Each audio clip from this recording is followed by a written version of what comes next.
حطي اكل قلي. يلا روح حطي اكل. يلا هيا هادي اليوم، هيا هلا اليوم 22 شهر هي عم تشتغل. روح حطي اكل كلي تجس. يلا حطي اكل يلا. روحي حطي اكل كلي تجس. روح حطي اكل كلي. يلا روح حطي اكل. يلا هيا هادي اليوم، هيا هلا اليوم 22 شهر هي عم تشتغل. روح حطي اكل كلي تجس. يلا حطي اكل يلا. argitanii tigistii nyaata kee fudhadhu nyaadhu sa'a 24 hojjettaa hamma halkan sa'aatii 12dha nyaata kee nyaadhu jedheeti jaarsi arabdichaa kan itti iyyee dubbatu ijoolleenis mana jiru hunduu mana jiru haati mana jalaa dubbatti akkuma dhageessan kana viidiyoon kun samoona kana miidiyaa kanarratti deemaa jira. Innaa dhugaa baay'ee qalbiis nama cabsaa garaas nama balleechaa carraan keenya maaliif akkana akka ta'e hin beeku jechuudha. Biyyoota ormaa keessatti garboomne namaaf jenneeti jechuudha kan akkan tirefannu. San keessaa ta'e immoo arabdoota biratti sagalee ol fuudhanii dubbachuu iyyuu wacuun isaa yeroo gammachuu ta'e yeroo kaanis ta'e iyyaniitu dubbatu jechuudha. Isaan biratti sagalee suuta haasa'an sanii dhaga'uun hin jiru jechuudha. Nuti gizee biyyaa baanu gaafa sagalee isaanii kana dhageenyu baay'een keenya ni rifannaa waan qabne gadhiisnu wallaallaa jechuudha. Keessattuu ijoolleen xalaba dhuftanis kan ganaa dhufaa jirtanis kan dhuftanii as jirtanii haarawaa taatanis akkasumas immoo kan keessa jirtanis jechuudha. Viidiyoo kana laayik gochuudhaan hanga xumuraatitti dhaggeeffachaa jechuun anaaf irraa keessanii. Egaa nagaalleen dagannee ashamaa harka fuunee kabajamtootaaf daawwattoota hordoftoota keenyaa nageenyi koo kan jaalalaa fi kabajaa bakkaa fi lafa jirtanitti isiniif haa baay'atu. Anis obboleettiin keessan bakkaa fi lafa hin jirutti waaqayyoo galannaa ga'uu nagaa fayyaa kootidha. Egaa warroonni mana keenyaaf haaraa taatan laayik sheer gochuudhaan gara maamila keenyatti dabalamaa isiniin jechuun affeerraa kootidha. Akkuma viidiyoo kana argitanii viidiyoon kun baay'ee garaa nama nyaata namoota hedduun mararsiifatee jira akkuma argitanii tigistii kottutii kushiina dhaqiitii nyaata kee fudhadhu agasii ga'u taa'ee nyaadhu yeroo jedhuun ishiin afaan wallaalurraa kan ka'ees sagalee iyyaarraa kan ka'ees rifatteerti. Yeroo ammaa kana arabdoonni nu'uun dallaalachaa jiru jechuudha. Walumaa galatti nu'uun ni dallaalachaa jiru. Akkas joossin hin jedhu gaaris haa ta'u yaraas waa hundumarratti kaameraa waraabanii gadi nu dhiisu. Isaan yeroo sanitti fooloo laayikii argatu ittiin beekamtii argachaa jiru.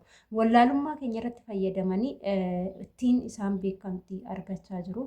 Garuu nuuf immoo naasuu fi sodaadha. Gaafa naasuuf sodaa kana keessaa baane guyyaa tokko viidiyoo kana dura argine gadda guddaatu nutti dhagahama. Osoo ana ta'e viidiyoo yeroo jalqaba biyyarraa ba'uusan waraabanii doogganna dhiisanii har'a oduun argee maaltu akkanatti dhagahamu hin beeku jechuudha.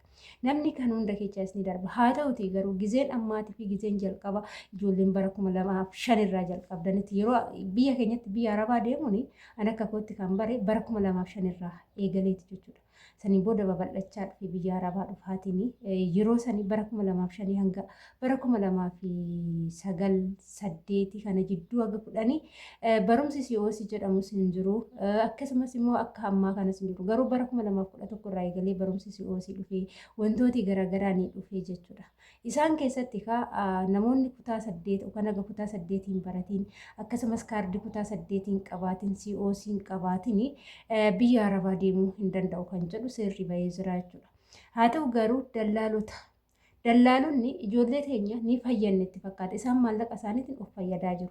Garuu ijoollee hedduu dallaalonni miidhaa akka jiran beektu obboloota keessan sinii gadi dallaalonni miidhaa jiru jechuudha. Nama obboleettiin kiyya tokko gara dallaalati yoo haala kanaan dhufte obboleettiin kiyya dhufaatiin ishii waan tokko nan gammachiisu. Maaliif jennaan obboloota koo maallaqni meeshaa bituu danda'a malee beekumsa bituu hin danda'u. Beekumsa jechuun deemtee barattee beekumsa argatta malee maallaqaan bittee sammuu keessatti of naquu hin dandeechu. Kana sirriitti jara muraatii beekaa jechuudha. Inna kutaa 8 illee ministeerri haa ta'u maallaqaan yoo baafatanii yoo xiqqaate COC barumsa COC jedhamu dhaqanii barachuudha. Tokkoffaarratti afaan gosoota hedduu ni barattu. COC san biratti afaan gosoota hedduu ni barattu. Jibii, taa'ali, waddii, ruuhe, shiilii, kuulii, haadisawwii, akkil, taa'i jechuu kanneen aga tokko ni fixxu jechuudha. Tiniif galee ni fixxu isarraa kanaaf immoo meeshota mana madiimni keessa jiru kan akka kawaayyaa uffata tokkosu kan akka maashinii uffata miiculaa hindurii jechuudha qassaalaa jedhanis hin barsiisu akkasumas kafanni isaanii maal akka ta'ee fi akkamitti akka tokkosuu qabanii yeroo miicunu haala kamiin akka miicuu dandeenyu miikni isaa mana xaragoo miikni isaa kaarabaa fi miikni isaa adiyaa kan jedhan kan elektirikiitii fi adiyaatu jira keessattuu miikni isaanii elektirikii Itoophiyaa keessatti hin jiru kanani barattu meeshota isaanii haala kutaawwan isaanii dhaqxanitti tartiiba gootan miikaajiiwwan madaamii tartiiba gootan dhugaa dubbachuudha waan kana sirriitti barsiisu jechuudha si'oosi maaliif ani biyya arabaati galee akkan hojjedheenan naan galee gallaan deebuu barbaannan miilaan jechuudha si'oosi barattu malee ta'u naan jedha araba dhufeera afaan arabaa beeka hojii danda'a garuu si'oosi naan jedha si'oosi yeroo sanatti maallaqa baasee maallaqaan hojjechiifachuu nan danda'a ture garuu haa ta'u mee maaluma barsiisu jedhee sanan dhaqee ilaale jechuudha dhugaan isiniin jedha wantoota nama isinii kaase kan afaan illee baay'ee barsiisu afaan agaa tokko wantoota fakkeenya biyya arabaa dhuftee afaan jibi waddi ruuxe taali kuuli shurubi haadi sawii shoqol haadi kuwii malaabis haadi asili kanni yoo barattani qixxee waan arabafa hunda fixxaniitti bezawwe bisal bixaaxis xomaaxus filfil kana gashiri gaxa'i jechuun kuni jechoota madaamin yeroo ati dhuftee achi hojjetu si ajajju jechuudha jechoota kana immoo dirqama xumurtee galuudha jechuudha niif galee xumurtee dhufuudha jechuu kooti xumurtee dhufuuf immoo si'oosisan maallaqaan dallaalan bichisiisoo osoo hin taane maallaqaan baasoo osoo hin taane deemtee barachuudha iddoon itti barsiisan biyyoota adda addaa haala naannoo magaalaa kee jiruun barsiisaa jiru. Fakkeenyaaf ijoolleen asallaatti dhiyaatan arsii asallaatti dhiyaatan asallaatti barsiisaa jiru. Ijoolleen magaalaa qarsaatti dhiyaatan qarsaa keessatti barsiisaa jiru. Ijoolleen gara asii gadi gara Zuwaayii Nageellee jettan magaalaa keessatti barsiisaa jiru. Asiin Finfinnee Adaama iddoon ittiin barsiifne hin jiru jechuudha. Si'oosii dhugaa dubbachuudhaaf magaalota hunda keessa Finfinnee qofa keessatti hin argamu. Magaalaa naannoo kee jiru hundatti si'oosiin baratamaadha yeroo ammaa. Kanaaf maayyii taatee biyyaa baatee asitti yeroo akkanatti isaan siyyaaman amma waan biraan jenneen kuli barsiisu jechuudha asirratti kuli ruuhi maaxibboo kudii akkil kuli jechaanii jira.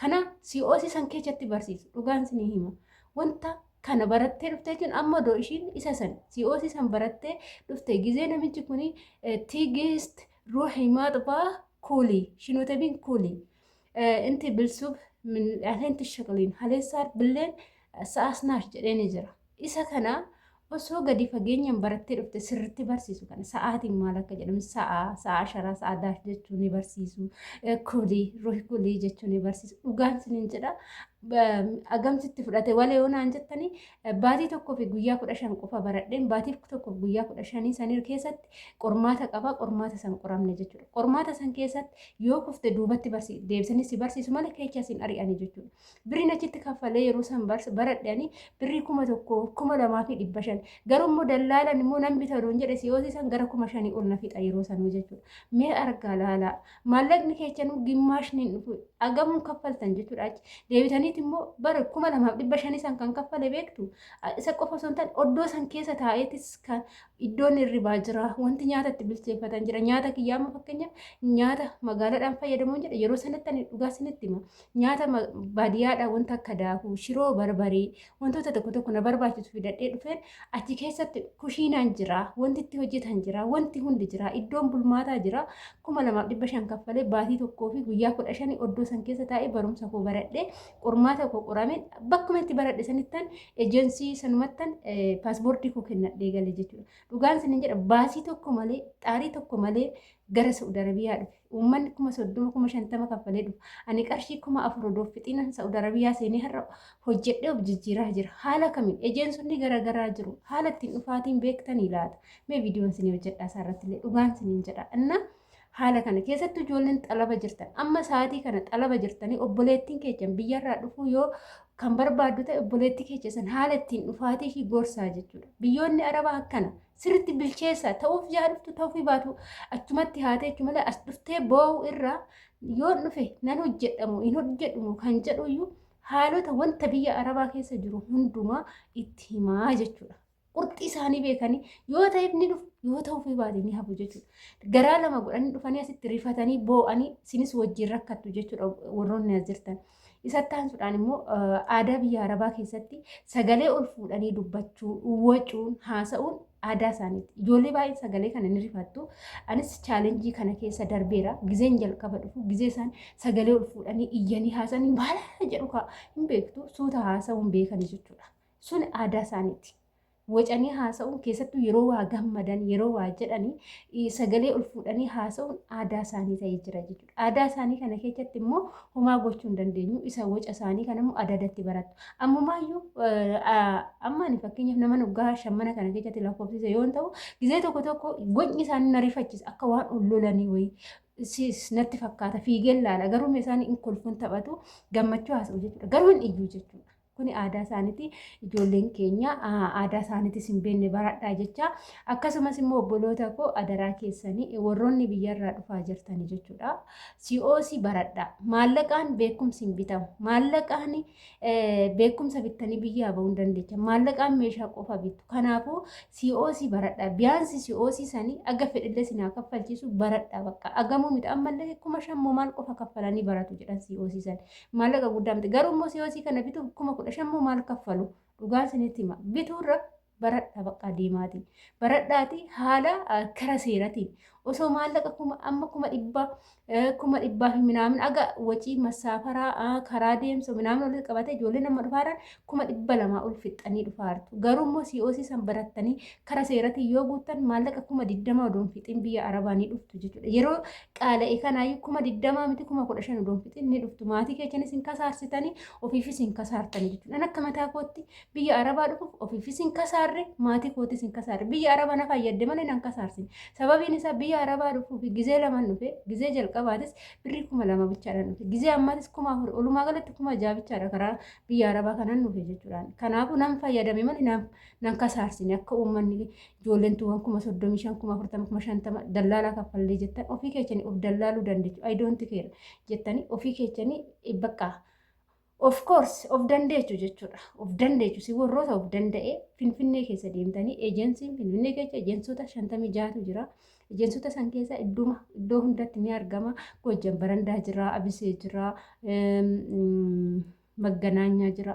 Ka Finfinneen hedduu jiraam ture anama Magganaanyaatti hanguuttadha jechuudha. Iddoon eejensii kiyyaa Magganaanyaa naannoo Leemuu Hotel biraadha. Achitti hojjetu dhugaan isin jira achumattan baradha achumattan guute bakka agamoo dubaasii tokko malee biyya arabaa dhufee kun hojjechaa jira. Kanaafuu maallaqa keechan osoo hin taane ulaagaalee biyya arabaa dhufuuf nama barbaachisu. Ulaagaalee maalan guuta kara seeratiin yoon dhufe jedhaatitti yaadaati ulaagaalee saasan kara seeraa dhaqaati guuttadhaati gaafa as geechanis rakkoo sinirra hin ga'u dhugaan sinin jedhaan rakkoon sinirra hin ga'u rakkoon sinirra ga'u seerri fiigee sin dhaqqafa jechuudha. Garuu dallaalaan kan dhuftan kun dallaallee sin ga'eeti sinis hin fayyadu bilbilatti bilbiltan sin jalaan kaasu ejeensonni karaa dallaalatiin dhuftani sinin keessummeessan jechuudha. Maaliif dallaalaan itti dhadhaa waan ta'eef sinin keessummeessan garuu karaa seeratiin ofii keessanii ejeensii dhadhanii xaartanii dadhabdanii yoo dhuftanii ejeensonnillee yoo rakkoo sinirra ga'e isin keessummeessu jechuudha. Akkasii kuni warroota dhufaa jiruu fi warroota ganaa dhufuu fi warroota xaalabaa jirudha. Warroonni xaalabaa jirtanillee akka taatanis taatan mana madaamis erga seentanii afaan barachuu yaada. Afaan waa hunda jalaa sin baasa. Tokkoffaa irratti bakka rakkoolee hedduu jalaa sin baasuu danda'a. Odoo rakkoo sin mudate afaaniin dubbachuu hin dandeenye rakkoodha jechuudha. Kanas sin jedha eegatu. Turtiin wajjin gootaniif ulfaadhaa galatoomaadha. Viidiyoo kiyya sumarraa nan goolabaa. Hanga viidiyoo biraatiif walitti deemti. Turtii gaarii siniif haa ta'u. Baay'ee.